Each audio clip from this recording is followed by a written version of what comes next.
that we can share for those who aren't able to join right this minute. So Andrew and Victoria, I'll pass it off to you and let you lead from here. Thank you so much. We really appreciate you today. Sure, and thank you for, it's great to be here. I think the way we're gonna do this is I will talk a little bit about the historical context of Ukrainian conflict and kind of what led up to it. Because I think for many people, this crisis was sort of came out of the blue. Nobody expected it. People were just recovering from the COVID pandemic, and everybody was hoping that the dark times are behind us and that we are now going to get together and maybe solve the world's problems rather than create new ones. But so this really came as a shock to many people. However, it didn't really come as a shock to me, and I think for many people who really followed Ukraine and Russia in the last few years, you could really see many warning signs that this was on the way. And it's just that I think that those people, so many journalists, many analysts, even the United States, there are quite a few people who were trying to sound the alarms, but they were not really listened to, and there were so few of them that people were just kind of dismissed. It was dismissive that this was coming. So this war, it has affected us both, but it affected Victoria's family much more than it affected my side, because my father, Sergei, is the only person in Ukraine that was still in Ukraine when this started. Victoria, however, has quite a few extended family members in Ukraine, and I think she will talk. She can talk about that, whereas I will just kind of talk about how why I think why this happened and like what it means. And kind of from my perspective and like how my life, I guess, intersects with this. So I mean, I was born in 1984. So this was still the Soviet Union. I was 7 years old when it collapsed. I remember like some flashes from my early childhood. Like I remember what it was like. And I remember that even though I was really small, I know that when the Soviet Union collapsed, it was both a time of opportunity, but it was also a time of great economic difficulties. So for our parents, for like my father and my mother, and also for Victoria's parents, it was quite a troubling time. They lost, many people lost everything they lived for, their careers, their savings. There was no longer any security in the future. They didn't know what was going to happen. There was hyperinflation. I actually still have somewhere a collection of Ukrainian currency that was in circulation between the fall of the Soviet Union and the introduction of the current currency hryvnia. It was called kupony, and I actually have the whole collection from when they were first introduced. Like it was denominated from 1 coupon to 100 coupons. And then when they were phased out, the top bill was 1 million coupons. So it decreased in value. And basically, like, I think the 100 coupons was originally worth $10, but at the end, it was 1 million coupons that was worth $10. So the currency really crashed. And there was economic hardships everywhere, because many of the industries that were powering the Soviet economy in Ukraine, they were not really competitive in this global markets. And so when the system collapsed, they really went out of business. For example, our home city, Kharkiv, which is, you probably saw quite a lot on the news recently, it was a very important city for Ukraine and for the whole Soviet Union. It had a lot of industries. It had a huge high-tech sector. It had lots of institutes of higher learning. So it was like it was a big 1.5 million people city, and there were universities, institutes, very modern kind of advanced things.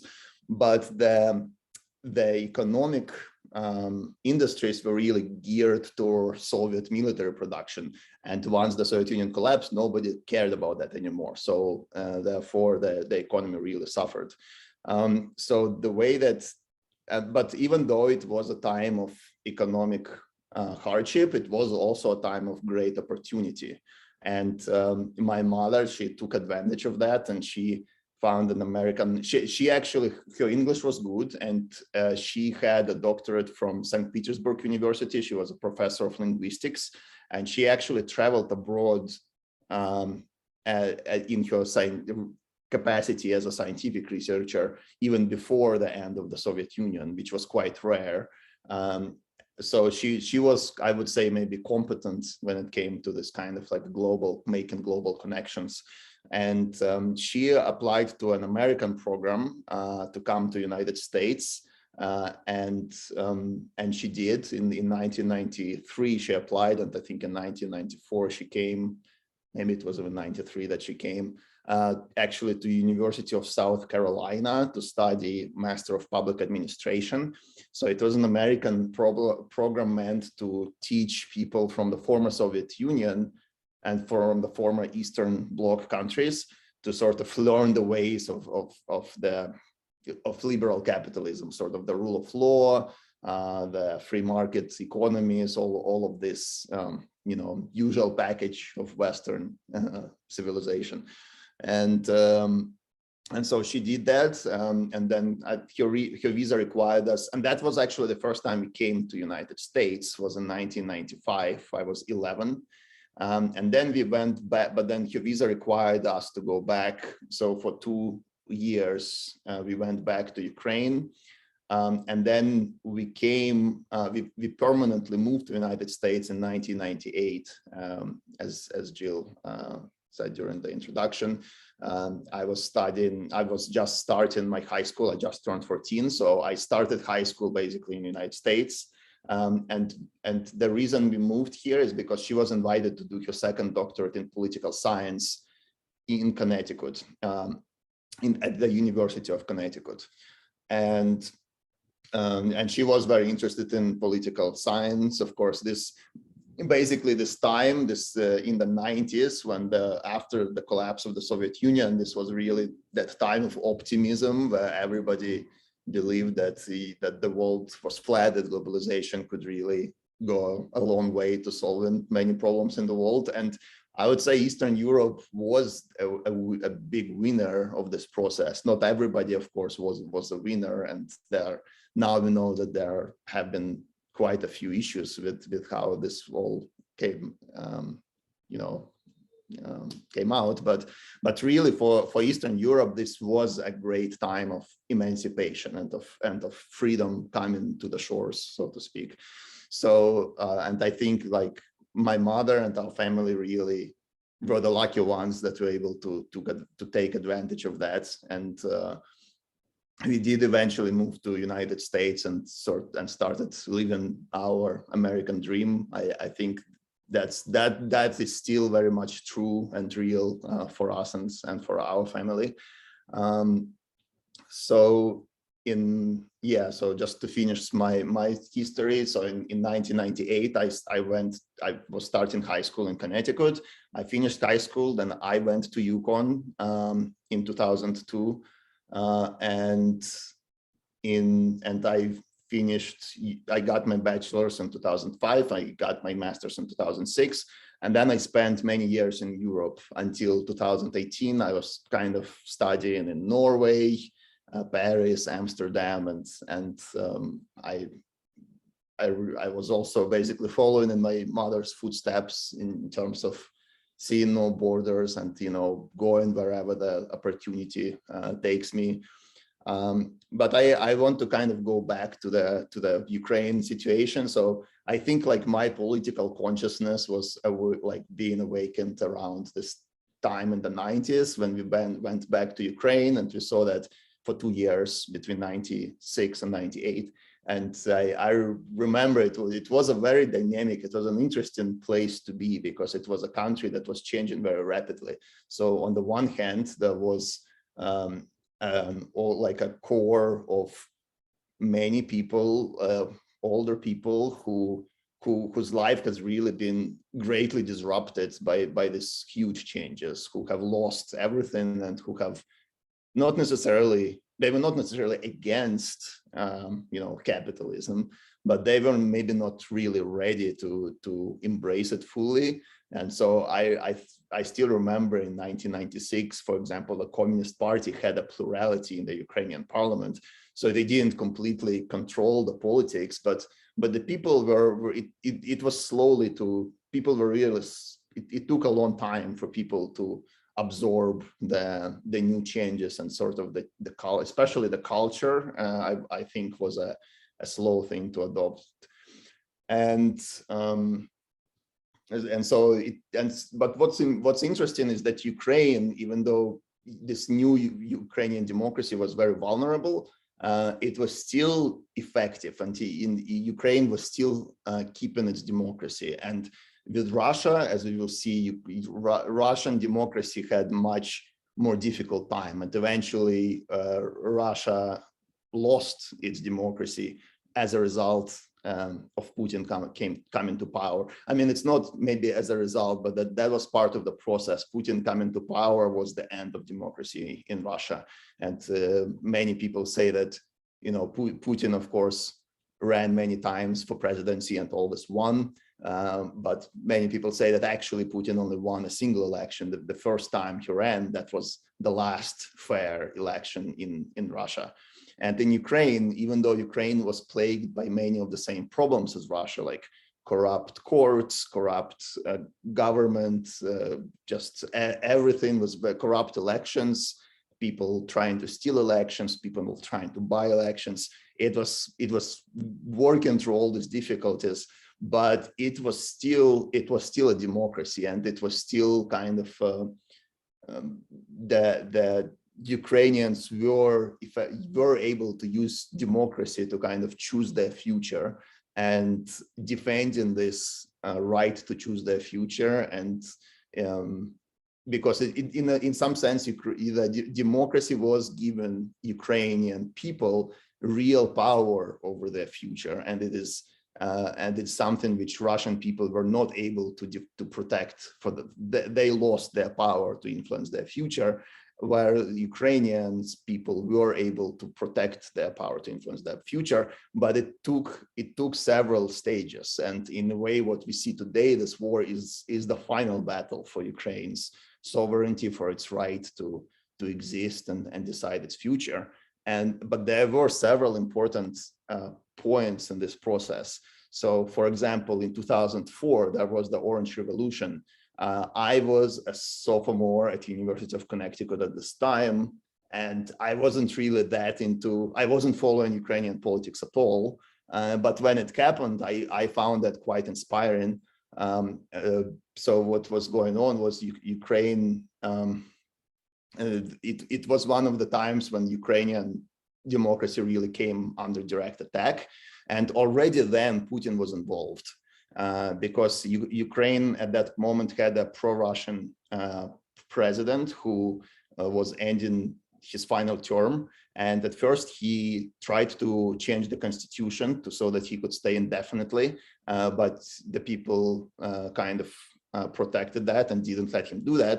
So then he found a successor and anointed basically a successor, Viktor Yanukovych, who was also very pro-Russian and who didn't want to see Ukraine go the way of the other European countries. He wanted to maintain strong links with Russia.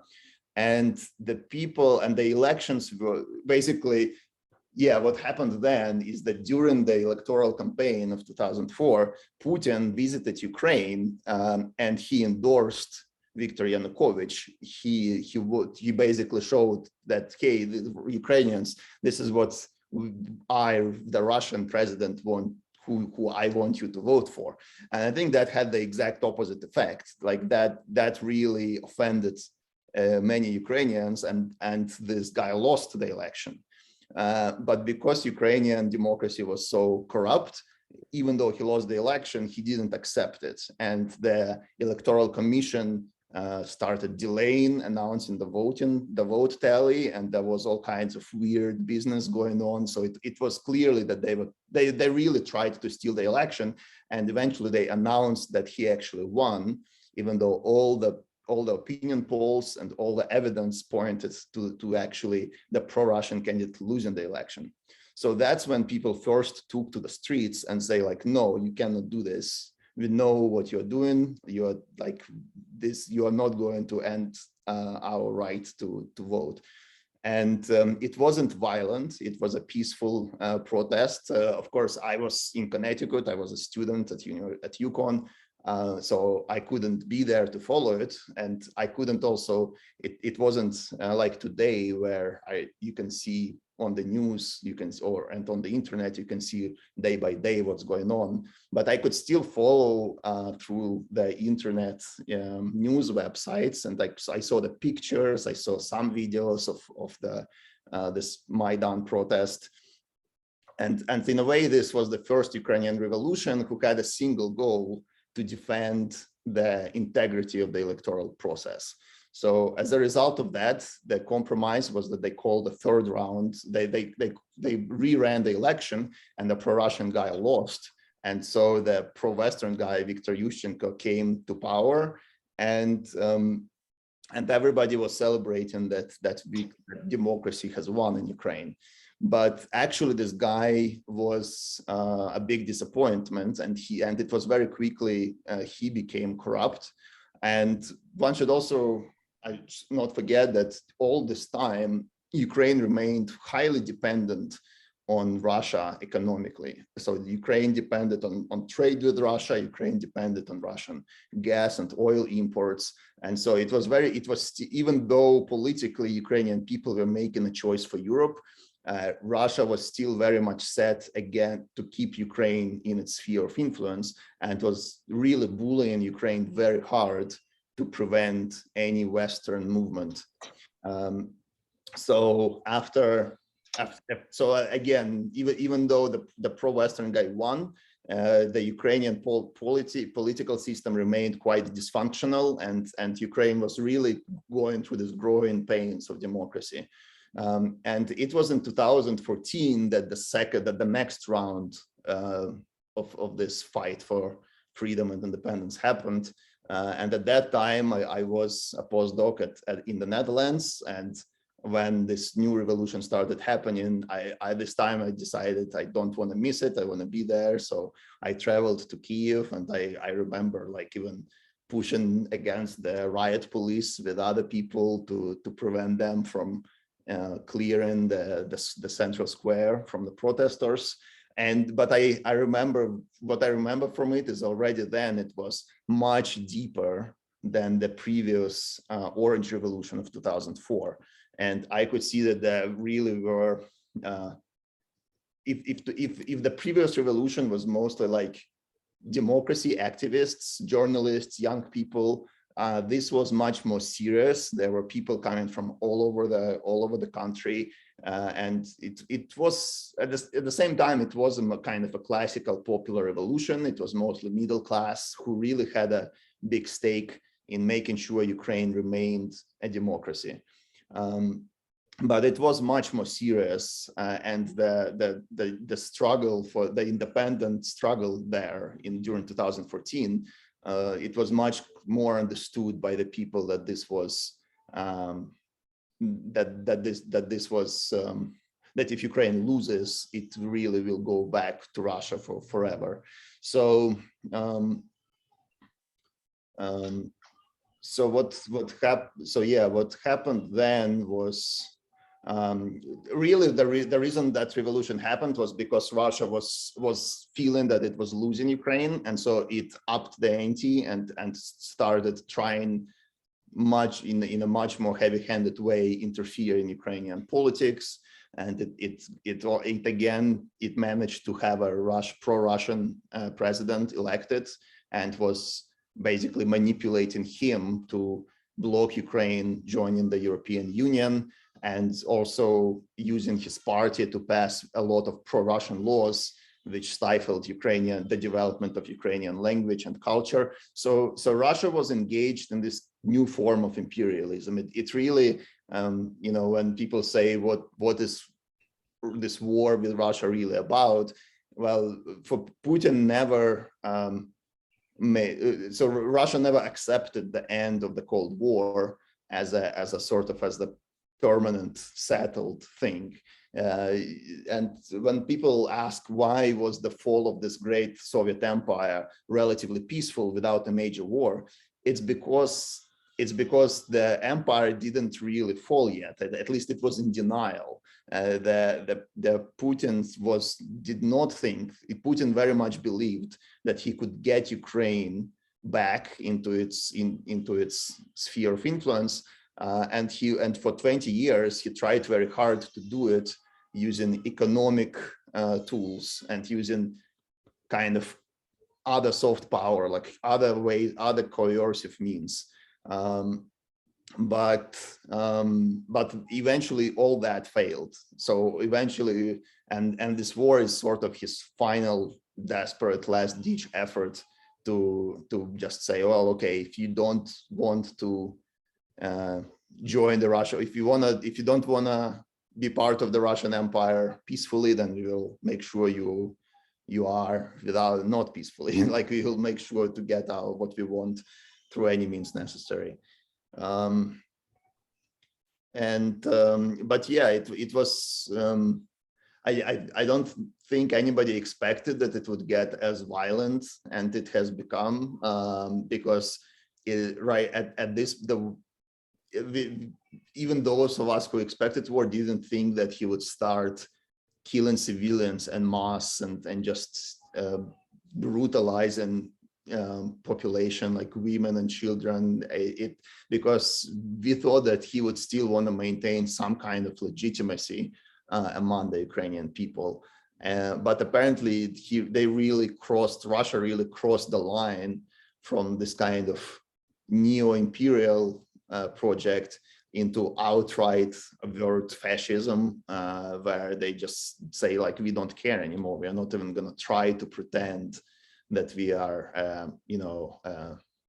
responsible stakeholder in the world order. We just want to break it all down. We want to see it all burn. And I think that's the second dimension of this conflict. So on the one hand, this is a Ukrainian struggle for independence, and this is the Ukrainian struggle for sovereignty.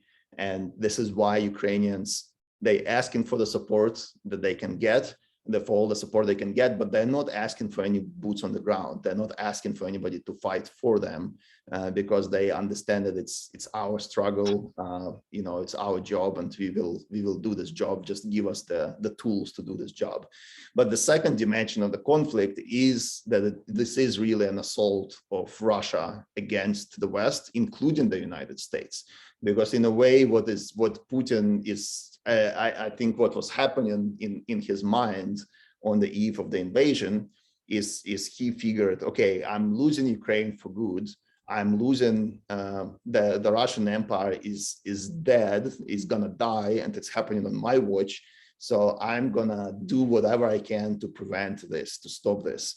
And he figured that he found a strategy to get it all back. And his strategy was to play this very dangerous game, which was basically to rerun a nuclear kind of blackmail, to rerun the Cuban Missile Crisis. And he was convinced that if right now he was to push it to the brink, to push the conflict to the brink of nuclear war, that the West would run away, that this time that Biden would not be able to stare him down, that this time America would back off, and therefore he would be able to get back all of his former imperial sort of possessions. And that's how it relates to America, is that this was really an assault on the values, on the world order that America says that it believes in. So he is basically saying, like, look, Americans, you think you believe in principle in human rights, in national determination, in the rule of law. But like, we don't believe in that, and those things don't mean anything to us. And we are going to show that we can do what we want in our part of the world, and like, you better back off or else. Like, that was his kind of way of framing this whole thing. And he was convinced until the very end that United States would back off. And in a way, I think he was wrong, but I think his views were informed by the strategic corruption that Russia has been carrying over in Europe and in the United States. So Russia does have a lot of influence more so in Europe than the United States, but Russia was able to get a lot of, agents and useful idiots and just corrupt politicians who would be happy to go along with the Russian narrative, and would happy to just say, hey, let's not push this too far. Let's try to maintain stable and predictable relations with Russia. And he was gonna exploit that. But ultimately, I think he underestimated the resolve of the free world to defend its principles, and he definitely underestimated Ukrainian willingness to fight for its own freedom. So there is this kind of two dimensions to the story. I think I was talking for longer than I expected. I want to let Victoria talk a little bit. I just think maybe one last thing I want to say from my kind of like, since the war started, what has the way that it kind of affected my view is that I think it is also an attack on humanity. Like, all these videos from Bucha and Mariupol and other Ukrainian cities, all this like just wanton violence against civilians. I think it's meant to kind of challenge our own like sense of like in a way Putin wants to teach to provoke us into hating into having as much hate as he does. And I think part of what we have to do is make sure that we don't fall for that, and that we maintain, even like despite all these horrific things that are going on, we need to find a way to maintain our humanity. And I do feel that the coverage of the war and the fact that everybody is really seeing in real time what's really going on is really going to help us do that, is doing a lot of work in terms of sharing the pain of civilians in Ukraine, and kind of helping people from being locked into this hate, and really remembering that we are all one humanity, we all connected. And I think that really spreading the pain around is helping people cope. And I know that people in Ukraine really feel the support of the world, not just the armed forces of Ukraine, who are very grateful for American support, but also just the Ukrainian people. They know that the world is on their side, and that really gives them the strength to persevere and fight on. And I'm sure that they will never give up. That's the message from Ukraine, that they will never stop fighting, and until Ukraine is free again. So that's what I wanted to say. I know, Victoria, to want to do your part. Yeah, I will do my part, but first I will give you money. I'll take him. So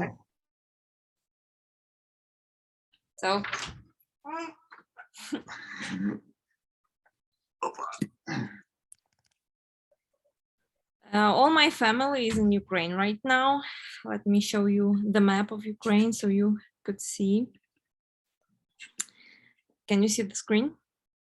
Yes. So my family is from Kharkiv. Me and Andrew also are from Kharkiv. And Andrew, could you please turn off your microphone? I did. I'm muted. Oh, like, okay, whatever, because I can hear myself.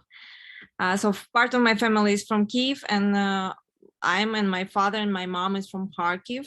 So my father still in Kharkiv, even though Kharkiv is under constant shelling. He owned a banquet hall, and he decided to stay because he has a pretty large basement, and his crew also with him. They live there permanently, and they cook for Ukrainian army. So big problem in Kharkiv and a large city like this is that they were not prepared for such a heavy shelling. Before they said that you can hide under your, like in the basement, but when those houses started to fall, people started to realize that whether they will die under those houses or it will be like a, living grave. You cannot get out of it. So it's pretty difficult in Kharkiv to hide normally. So usually it's only subway or some pretty large industrial building and you can hide. This is why I said my mom that she have to get out of there. And it also was a challenge for her because not everybody in Kharkiv has a car because they use public transportation. Even if you had a car, you don't have a gas. At the beginning of the war, it was a big panic. Everybody started to get out of town and it was impossible. You can say like 4 or 5 hours in a line and still do not get gas. And if you will stuck somewhere on the road, you can be a perfect target for Russians helicopters or drones. So that's why many people prefer just get back in the city and try to survive. So in Kharkiv, I also had my cousin and her son. In the apartment, they have a very small basement. I can show you a picture of her. Sorry. So anyway, it was like very, very small basement. Can you see it? No. So they hide there. It was impossible even to lie down. They could only sit like this. And she lived in the center of Kharkiv and near the, how you call it? Something that translate on the TV. So they targeted, so you cannot translate Ukrainian TV. So they had a lot of aviation go through her house and the whole house was shaken. And she told me that even like she felt like her guts vibrating all the time. It was such a noise that she will never forget it. So she hid in this small basement in her house with son. And because they constantly have to hide there and you cannot sleep there, they were like so sleep deprived that they couldn't like normally get out to eat. So she decided they have to go, but it was also the challenge because it's dangerous. Even to go to the subway, you can die because of shelling. If to get food, you can die because of shelling. So but she decided that if she will stay, it's much more likely that they both will die. And, it's even like scarier to think, what if you will die and your son will survive? What he gonna do alone? So that's why she decided they have to leave the country. Now she's in Poland. The trip to Poland was also very difficult. They leave the house at 8 a.m.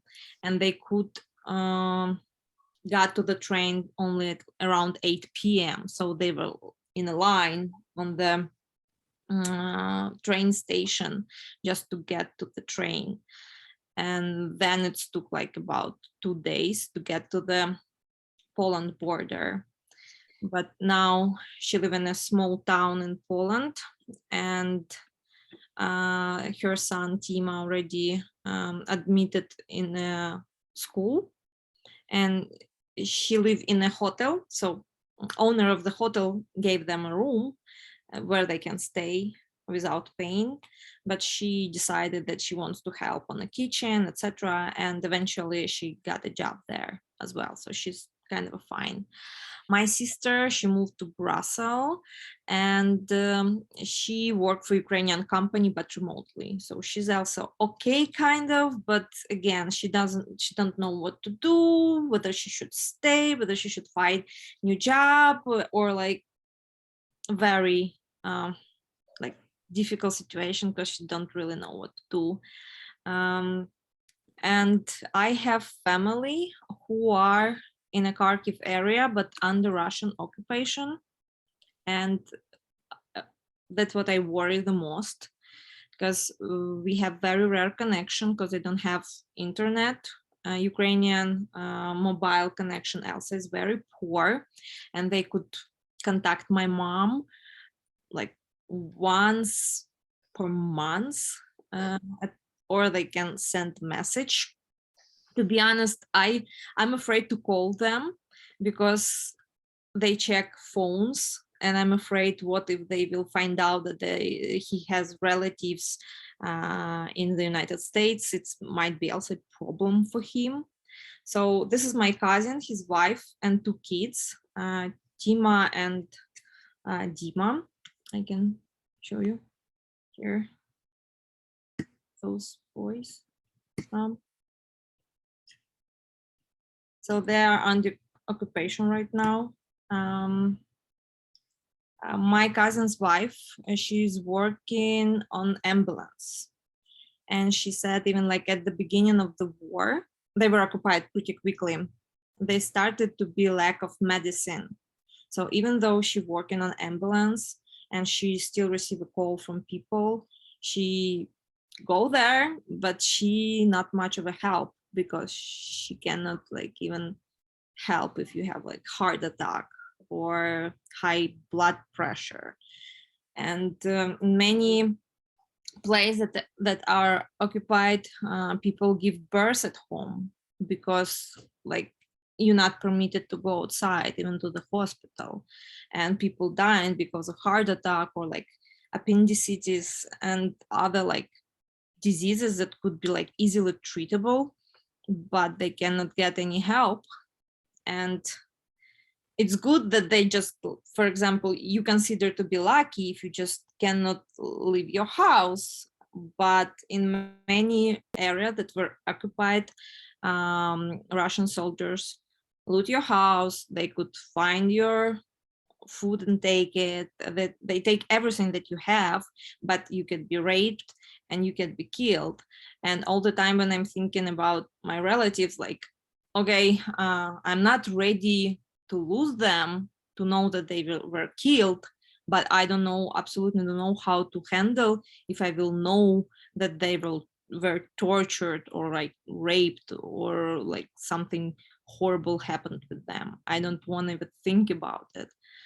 So yeah, it was, and it is, it's such a nightmare. It's very difficult to I don't know, go to to the store knowing that my cousin with kids cannot go to the store and to buy something to eat because they have Ukrainian salaries, but you cannot take Ukrainian money because ATMs are empty. Also, Russians already forbid them to use Ukrainian money. You have to use Russians' money. They don't have Russians' money. So you basically cannot buy anything in a store. And yeah, they eat only what they already have. And it's good that they had something. But like, I don't want to think, what if they will run out of food, or like, what if they will not have access to the water? And especially, of course, it's like very scary how kids will handle it and how they will live after this. And it's not even over. And I don't know even like how it will over for them, where, for example, the place where they're living now will be liberated from Ukrainian, from Russians by Ukrainian forces. They also can die during this period. So yeah, it's very scary. Another thing that I'm afraid that they might be taken to Russia and we will kind of lose them, because very often they separate parents from kids. And it was already like 1 million of Ukrainians deported to Russia, actually, unwillingly. And they go there without documents, without passports. They have to sign the agreement that they will not leave Russia for 2 years, and then they are taken to the most depressed region of Russia. So I'm really afraid what if they will be taken there, what if they will be separated from kids, and how we will find them after this. But again, this even better than just like if they will be killed. So this kind of very difficult to digest still.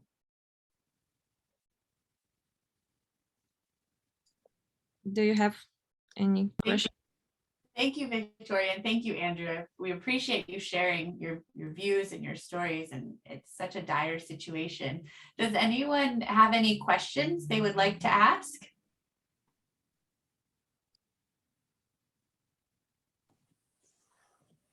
I'll ask a question, Jill. I'm wondering, Andrew, how did your father make it? What did he have to do to get to the United States? Well, maybe he can say it himself. How did you get out of there? What did you have to do to come to the United States? At first, I was hiding from COVID-19 2 years close to Kharkiv in our country house, little country house. And then, and I escaped from this disease. And then I escaped from Putin, really, from Putin bombing. Our country house is situated near 10 miles from the Kharkiv. But maybe 30 days, our house was shaken. Even so big distance could not prevent from this struggle against the house. Really, I did not sleep enough. But I was afraid to escape early because first refugee trains were overcrowded and only children and women can sit all the way to the Lviv, to the Poland.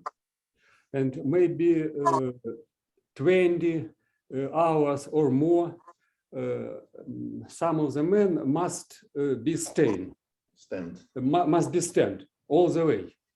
And I think it was very hard trip for me at first. And we were afraid of COVID-19 really and so on. But then Ukrainian government gave more trains, and it was maybe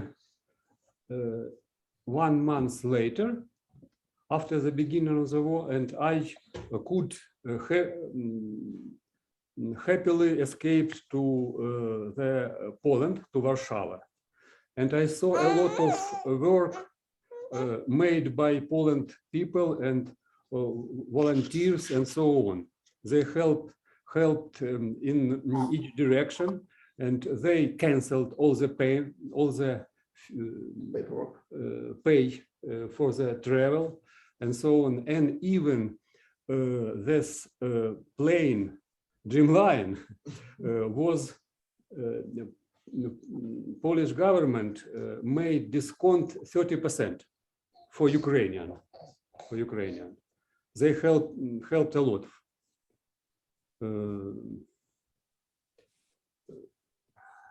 But later, maybe 2 or 3 weeks, I was depressed. Mm. in such kind, I can understand where I am, what is the country, United States, and so on, because it is peaceful environment. And this morning I called to my friend to Kharkiv, and I recover this настроение, mood that everybody is depressed, Anxious, maybe. and anxious, Anxiety. because from one or another direction, all the time we can hear this bomb explosion, even in the night. I would Mm. like to add that, yeah, Andrew's father had visitor visa. This is how he could like enter. Ah, the yes, my son gave me visa for 10 years, 3 years ago. And that is why I can immediately get to the family of my son. Yeah, this is why I cannot bring my mom because she don't have a visa yet, and we don't have United States Embassy Syria. now in Ukraine. And even to go to Kyiv when the embassy will return, it might be more dangerous for her than to stay in the place where she's right now, because basically like larger cities in Ukraine are not safe right now. None of them. I just want to thank you, all three of you. This has been an amazing hour to listen to you and your stories and the history. So just thank you so much for making it more personal for all of us that listen to the, news, but that's all. Thank you. Sorry about my phone. Okay. Thank you, Judith. Thank you for those answers. Are there any other questions? I don't know if Linda or Tom, if you had any other questions or want to put them in the chat, or Catherine or Kate, if you have questions.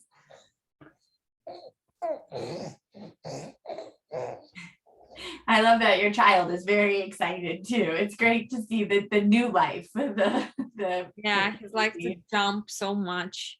And How old is he now? just turned 7 months. 7. He's teasing a lot. This is why he's a bit fussy. But Yeah. Ukraine's Victoria's friend made this T-shirt for him. You cannot really see it, but it's she just got a white T-shirt and then painted a heart in blue in the colors of Ukrainian flag. It's very nice.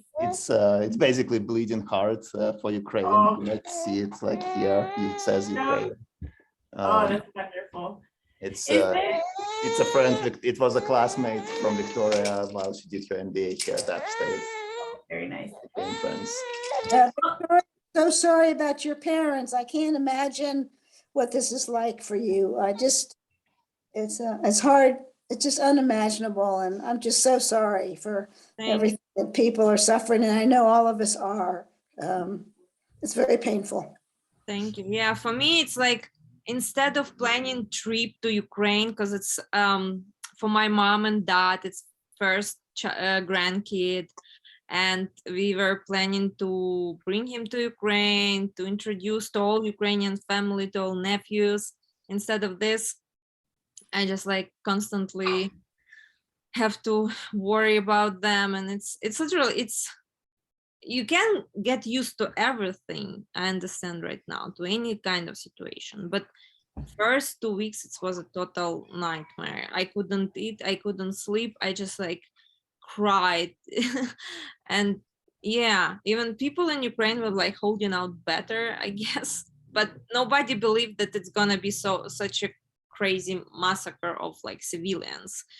First day they were like target on almost only military objects, and everybody thought like, well, okay, now we have like, rockets that you can kind of set a target, but you will not like kill civilian just for sake of killing. But the more and more world happened, we see some many war crimes and atrocities, and especially what's like painful for me is like raping of kids and like young girls. I don't know what I would choose, to be honest, if I would be in a war, just to die or to be raped and live with this. Like, it's horrible. It shouldn't happen with anybody, with any human being, you know.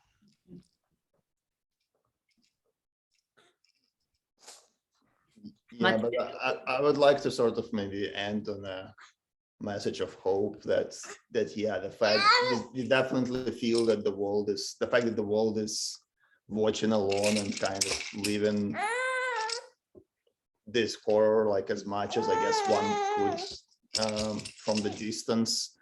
I do think it's kind of given Ukraine the strength to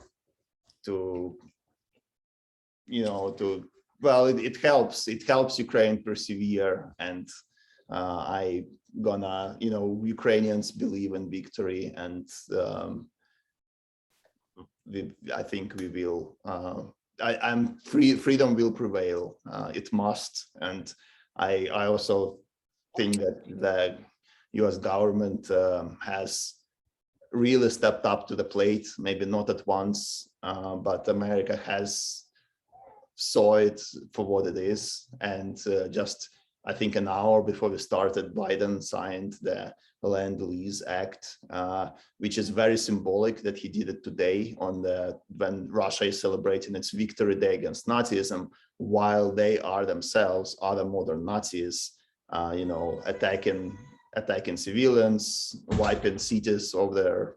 So basically doing exactly what the Nazis are doing. And so many people in Ukraine are saying who lived under Nazis, they say that what the Russians are doing is even worse. So I think with this support from the rest of the world, I believe that Ukraine will win, and Ukrainians believe that they will win, and things are not going very well for the Russians right now. So there is every chance to, yeah, we must keep the faith, and I do believe that freedom will prevail.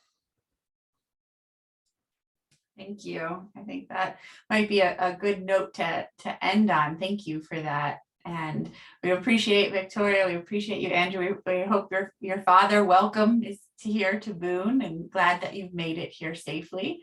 And thank you, Judith, for helping to find speakers and continue to have these sessions. So we appreciate everyone's time and all of your insights. And I hope everyone has a evening. Thank you so much. Thank you. Thank you so much. Thank you. Thank you. Thank you. Slava Geroyam.